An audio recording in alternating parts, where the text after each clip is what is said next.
Hi, friends, and welcome back. So, my guest today is a fellow entrepreneur and coach herself. Her name is Jacqueline Potter. Coincidentally, that's my full name too, but I only go by Jackie. And Jacqueline and her partner, Sarah Miles, who is not going to be on the podcast today, have a company called Collectively, which is a go to authority in the coaching landscape. And I'm going to actually let her explain what they do and why they do it because it's really interesting and it's very much dovetails with what I do for a living as a coach. And so, with that, I'm going to welcome Jacqueline Potter. Oh, well, thank you for having me, Jackie. I love you can be the Jackie in the room and I'll be the Jacqueline and I love this this that. will this will work out great. Well, I'm so excited to be here. Thank you so much for having me. Collectively is focused on supporting women in sort of the pursuit of career satisfaction. And really what we do is we work with high performing women who are dissatisfied in whatever is going on in their career. And how we do that is we help them identify what season of their career they are in to truly understand what are the external pressures pushing on them, internal pressures pushing on them, and help them really get to the root of what is going on in their day to day. We also recognize that the world of coaching is highly unregulated, and a lot of women don't know how to leverage a coach. So, what we do is we have a highly detailed vetting process for the coaches that we bring into the Collectively network. And not only are we ensuring that they are going to say what they are going to do, but we also want to be sure that we understand exactly how they help their clients and what they focus on. Because a lot of times we find that people think that they need one piece of support, but really what they're needing is something else. And so we really are sort of in that landscape, saving everyone time and money and giving them more peace of mind when they are looking to solve for these challenges in their day. So, give me an example of a typical client. And by the way, do you only serve women? We do only serve women.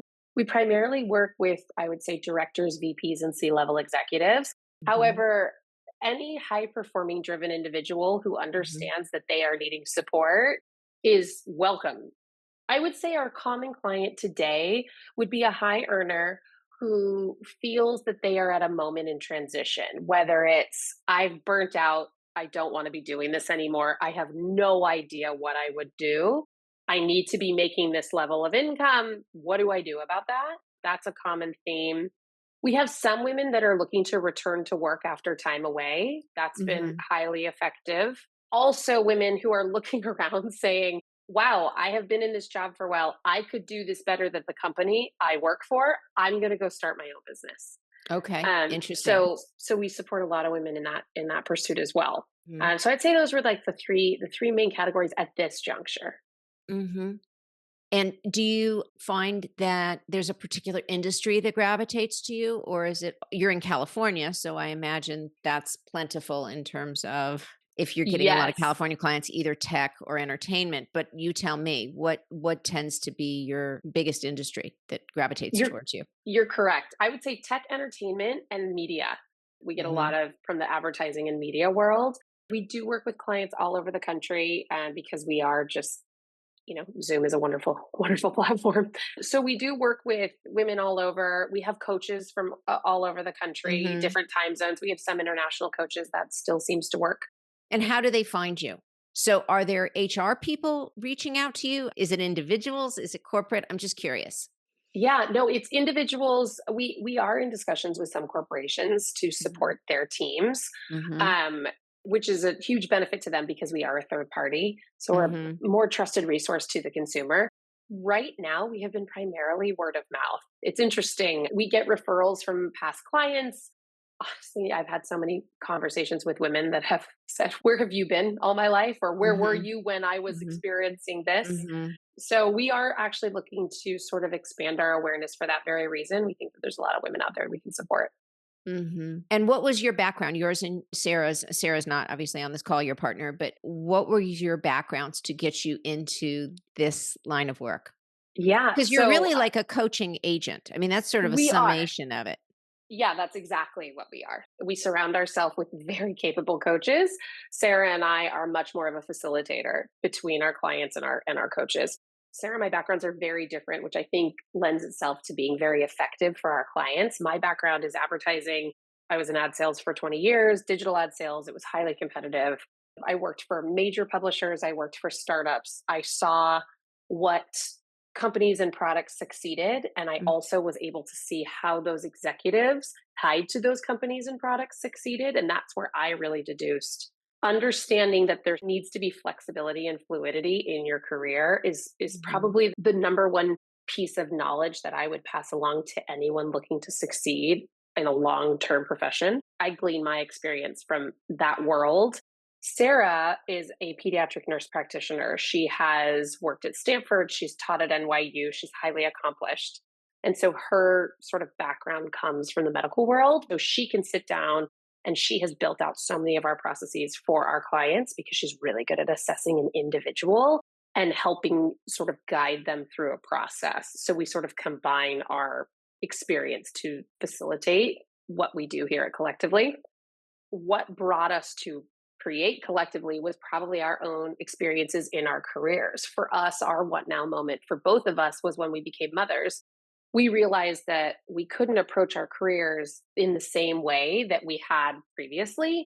And we really were trying to understand what our next step was. Mhm. And ironically, over the course of both of our careers, we had had other women approach us, asking us questions and asking us for guidance. And while we understood we could only share from our own experiences, the more we dove into the world of coaching and saw how beneficial it can be to bring someone into your world, leverage their network, leverage their point of view, leverage their training, we understood that these are real resources for women who we believe women have very different pressures and moments in their life and in their career that push on them in different ways. I do acknowledge that men have the same, but Sarah and I can relate to women, and we felt that it was necessary to create a place for women to come to feel supported. And the choice to not be the coaches yourself, like to just set up shop entrepreneurially, like the Sure. rest of us who decided we wanted to be coaches. I came into coaching after a 33-year career in television because I felt like what I needed through those 3 decades of really Hmm. tough industry was support in managing my mind, managing my body, and managing my work life balance, which I felt like I had none of. And I was raising 3 kids, and I had a very high-powered job, and I was a stress machine, and it showed up in every aspect of my body. I was also very, very successful. So, I was doing something right professionally, but I was doing Hmm. something very wrong in how I got there. Like, my Hmm. modus operandi was not a sustainable model because of the amount of stress my body was going through. And that manifested in everything from headaches to stomach aches to chronic Oh, muscle tension to disease of the week. I didn't have any, but like, I think I have a lump. I think I have a yeah. this. I think I have, and just Yeah. running from doctor to doctor. And ultimately, like the common denominator, whether I was seeing, somebody, a bone doctor, or whether I was going to see a cardiologist, or whether I was going to see a therapist, everybody was kind of like, I think it's stress. And Yeah. I'm like, really? All these different symptoms are stress? Yes, they are. And so when I left television at really sort of a pinnacle point in my career, it was very much a calculated choice to have a different life. So some people say I retired from television very early. I did. I retired from television and then I started a whole new career as a coach Hmm. because I wanted to help others learn how to manage their mind and body through good daily habits. So that was my motivation for being a coach. So given that you were also a high-powered executive in digital marketing and Sarah as a nurse practitioner, why not the choice to just be coaches? I'm just curious. That's more No, for that's my personal interesting. edification. No, I love that. And oh my gosh, I can picture you doing that running from doctor to I absolutely can I can relate. For me personally, I saw so many wonderful resources and so Mhm. many people with needs. And Mhm. I am such a connector by nature that it Mhm. fills my cup so much more to say, oh, no, Mhm. no, no, you don't need to work with me. You need to go work with that person. And you need to Mm. go work with that person. Mhm. And so for me, I saw an ability to provide service at scale. And that's what lights me up is the Mm. more people I can connect for the greater good, the better. That's Mhm. my own point of view. Mhm. Mhm. I think Sarah waffles every day on if she should be a coach or not. And she would be amazing. Yeah, I'm For sure. now, we really believe in this business we're building, but there might be a moment down the road where She herself is a she coach. herself, yeah. I Uh-huh. mean, I think she would be, I would hire her. She's amazing. That's But awesome. that's what we love about this company we built, because we do spend a few hours with our clients prior to connection because we really need to walk them through our process and get to know them. And Mhm. Sarah thrives in those meetings. And so I would Mhm. almost say she's really flexing those muscles already. I am a little more filled by, like I say, the actual connection and then moving on to the next person and connecting. And so Mhm. that's why Sarah and I work so well together. Mhm. That sounds great. Again, I'm just to get in the weeds a little bit because I think a lot of people, I mean, the first question I always get, unless somebody has had coaching or unless somebody was referred to me, Yes. the first question I always get about coaching is like, what is coaching? Because people may or may not have had therapy before. People who are well versed in therapy tend to be interested in coaching because they're like, I think it's like therapy, but different. And so they're Right. leaning in because they want a different experience. But for people who have never had therapy or coaching, people are like, I don't get it. What do you do? For me, because I'm a general life coach, I always say I manage anxiety, right? I help people manage their Mhm. anxiety, whether that's relationship anxiety or professional anxiety or physical anxiety. Like, that's what I do. That's what I have a lot of expertise in. And I get it because I was there, I lived there. What predominantly do your clients, I know you have so many different walks of life and different businesses, and then you're also Mhm. farming them out to different coaches. But Yeah. typically, what is sort of the common denominators or common threads of female executives who are coming to collectively and saying, I need a coach, but they may not even be able to identify why?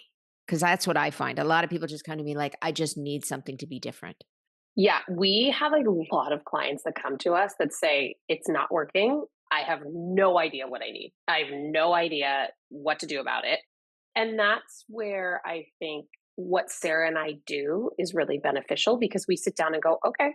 And we have this intake form that we built, and we worked with a lot of coaches to build it. And I think what we are sort of doing is what you would probably do on a discovery call with a client. Mhm. And Mhm. so, it's more about, what is your daily life like? Are you single? Are you Mhm. married? Do you have a Mhm. family? What are all the elements that Mhm. your day starts with? And then you go to this job. Does this job light you up? Does it not? How did you get into it? Are Mhm. you the breadwinner? Are you not? All of these different elements that push on us. And so once we understand sort of that individual's landscape, Mhm. that's when we can sort of unpack where is the dissatisfaction and what's Mm. happening.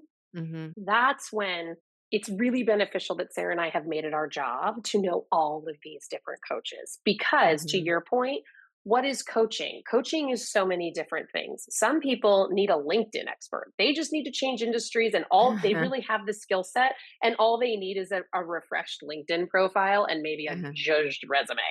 Some people, one client in particular, she was going through a moment where she was at a company and she was the top performer and the breadwinner for her family, and Mhm. everything was fine, but it was fine. Like she goes to Mhm. work, she does the job, she goes home. And then all of a sudden, her boss left, and the whole company was looking at her team, and the expectation was one of you is going to become the boss. Mhm. And she had this moment of, I don't want to do that. But if I Mhm. don't go for that position, Uh-huh. I am now going to be looked down upon. And then am I being threatened? And what is my future at this job? Do I even want this job? So it was this moment in time where all of a sudden she was like, what? She was frozen. Like, what do Mhm. I do? Mhm. So she's like, I guess I need a career coach. And as we sort of unpacked things, Mhm. we realized that there was more of sort of a 30,000-foot view that needed to be assessed. What do you actually want to be doing? You fell into this job, you were good at it. Here you are 15, 20 years later. But now that you're being presented with this opportunity, maybe you don't want to do this, but that needs to be unpacked further. And we Mhm. had a few different coaches that sort of straddle this line between life coach and career coach. Yeah. And they lean a little more life if they need to, or a little more career if they need to. And it was that perfect, you need to meet with this woman. Right. Coincidentally, she unfortunately had a loss in her family right at this moment. And that coach really helped her A, heal, and B, really assess what she wants to be doing. She ended up taking a step back, getting out of her sales job, actually getting into marketing for a local company that is giving her the time and the space to sit down and assess and take a breath, I should say. And she's very fulfilled. She knows that she's got big plans down the road, but for now, this is what she needed to be doing for herself. And to your point of what does a coach do for someone? For this particular moment, she was given permission to take a beat. Yeah. And It's so and I much think about what it is. another example is we had a client who walked into our office and she's like, I have no personal life. I'm single. I want to meet someone. I work 10, 11-hour days. I don't have time. I'm done doing this. Also, I could do this so much better than my company does. I want to start a company. And I said, great, let's talk more. And she's like, the only thing holding me back is I don't know what I don't know. Right. And ironically, I'm sitting across from her and I was like, you have all of the tools. Sure. She has all of the tools, but she just needed somebody to be like, you're not missing anything. You're going to be able to do this. And so we got her a business coach and she started a company. She met someone. She's thriving. She's debating, do I sell my company and go back to corporate because I want more Yeah. flexibility now? I mean, Yeah. I think it's sort of the permission to live the life you dream of. You just think it's irresponsible to pursue. Yeah. Permission is such a powerful word. And it's something that we talk about a lot in coaching because I think what happens way more for women than men. I'm sorry. Mhm. It's just societal. Men sort of don't need permission.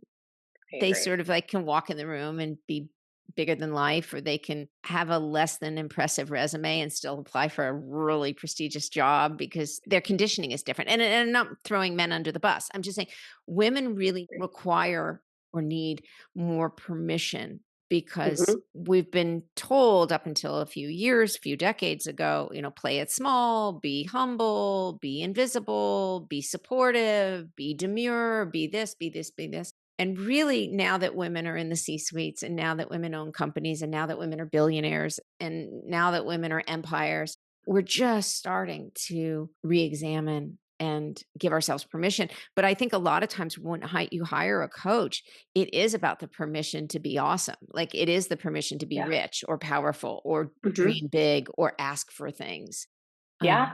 of yourself, by the way, not ask somebody else to give them to you, even like just step into what you want.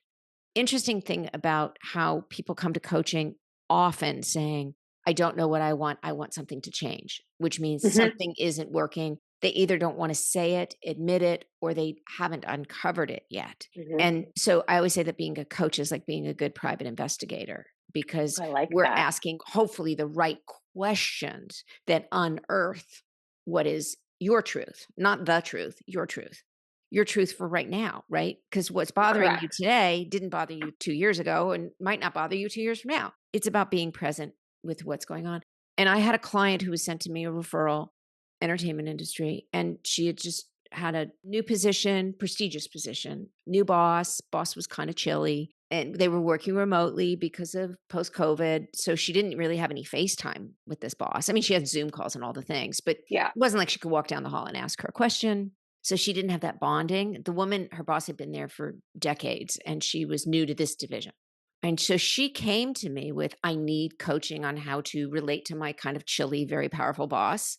Yeah. And I need coaching how to be in this post pandemic executive role when I don't walk down the hall and ask questions, but I have a lot of questions. And I don't know if she really trusts me to do what I'm due and all the things. Yeah. And so we worked together for a few weeks. Really bright woman, really competent, really good work ethic, very impressive resume. And it was kind of sort of baffling to me that she was even nervous about any like proving herself. I'm kind of like, Right. what's the missing link here? Uh Because huh. it seemed very obvious that she just needed to just do her work and just go about her business. And if there was a Yeah. problem, they would let her know, but there was no Right. problem.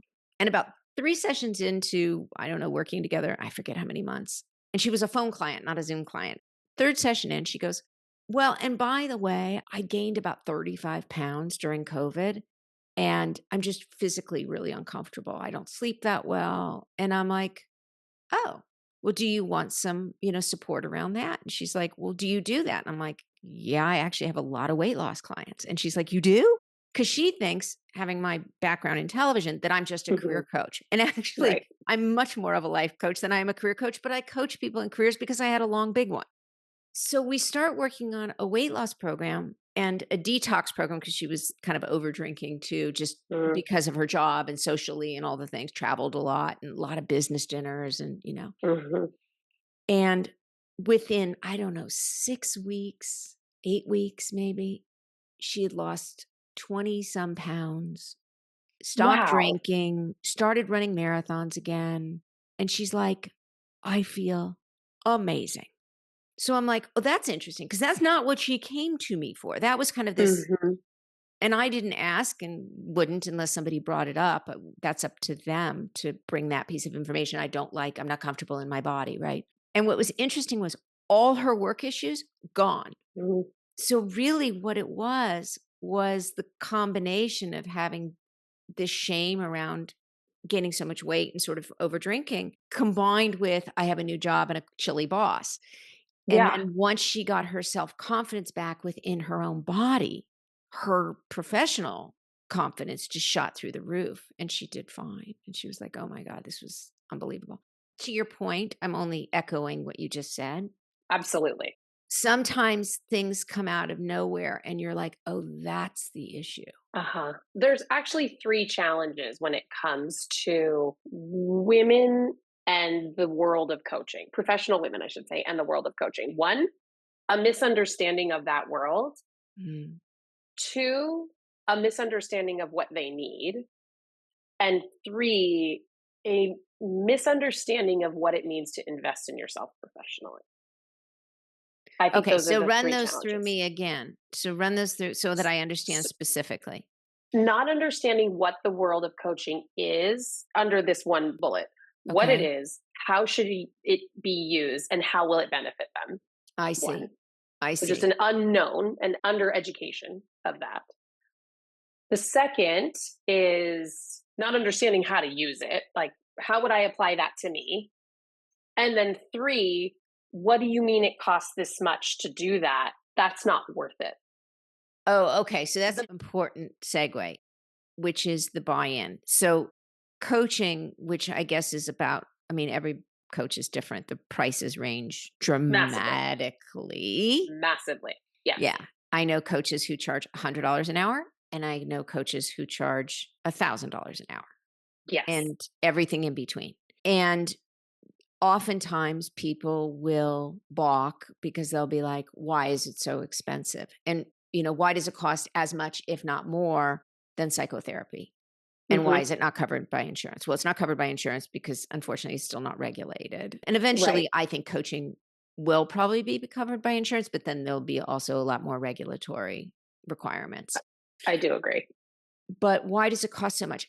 In theory, I believe it's because you're paying for somebody's decades of expertise, whether it's in business or in career or in entrepreneurship or in, making money or in health coaching or in weight loss, or you're buying somebody's hundreds, if not thousands of hours of either education and or practical experience, and then their hundreds or thousands of hours of coaching people just like you.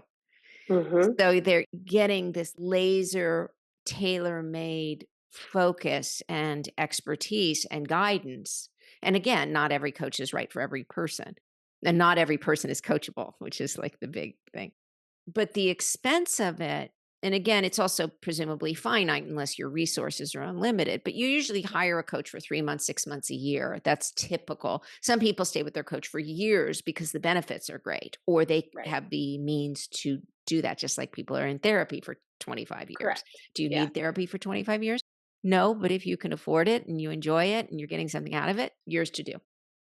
But so that is a lot of a barrier to entry, which is cost. So there people will say, well, I don't have 2,000 or 5,000 or 10,000, or I guess some Right. coaches are 100,000, I don't have that kind of Right. money. And there is an accusation, which I take great offense to, but there is an accusation that coaching is only for the elite. And I always say that actually Coaching is a privilege. I mean, it is a privilege to have it. It's a privilege also to do it. But one of the reasons why I wrote a book and one of the reasons why I have a free podcast is so that all the information or most of the information that I coach on is available to the masses and it is free. The book is Mhm. $16.95, but the I have it podcast, right here. oh, have fun. But the podcast is free. And Yeah. so, if you have the 15, my interviews are 30 minutes, but if you have the 15 minutes to listen to a solo cast, there everything I coach on is in that podcast. So that's sort of my, retort to, but it's too expensive. There's also, not only can I not afford it, why would I pay that? I get that a lot from many successful women who have built their careers, but are also having coffee with me because they're losing their minds. Right. And, well, what does a coach cost? Well, why would I pay that? I mean, that is so expensive. That's $250 an hour. Yeah. That's what Yes, it is. it is. Your point of hundreds of hours of experience, years of experience, and years of working with clients. So, understanding how to coach these Yeah. clients. You are not only accessing that, because you could technically find that through a mentor, through a podcast, through a book. This person is being paid, they are on retainer to help you.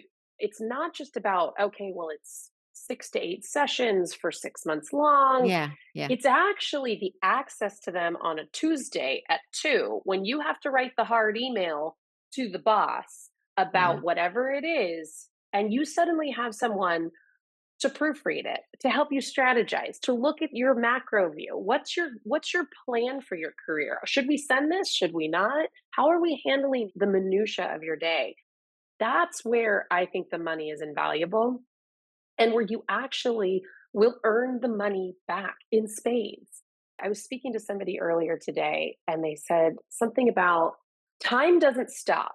So 6 months from now, you can still be right here or you can be somewhere else, whether that's in your career, whether that's at another company, you've moved past this one hurdle, or Mhm. you can be right where you are. That's a choice people can make. So I am not here to tell somebody to spend money they don't have. And I have witnessed coaches that have been a $500 buy in. I've witnessed coaches that have been a $20,000 buy in. It really depends on what you're looking for and what you're needing.